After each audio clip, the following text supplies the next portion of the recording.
السلام عليكم ورحمة الله تعالى وبركاته. مرحبا بكم إخواني وأخواتي من جديد على قناة معلومة تيوب. اليوم إن شاء الله تعالى في هذا الفيديو سنتطرق إلى 7 علامات تدل على محبة الله لك.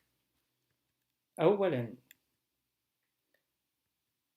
حب سماع القرآن وتلاوته والعمل به. ثانيا، الإكثار من النوافل مع الصلوات الخمس. ثالثا، الدوام على ذكره سبحانه وتعالى في جميع الأوقات والأحوال. رابعا، استشعار عظمة الله سبحانه وتعالى في أسمائه الحسنى وصفاته.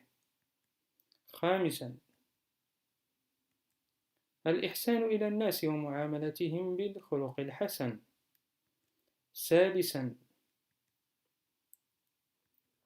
خشية الله في السر والعلن. سابعا، تأمل نعم الله الظاهرة والباطنة واشكره عليها. وفي الأخير، للمزيد من الفيديوهات اشترك في القناة ليصلك كل جديد. اشترك الآن. شكرا لكم.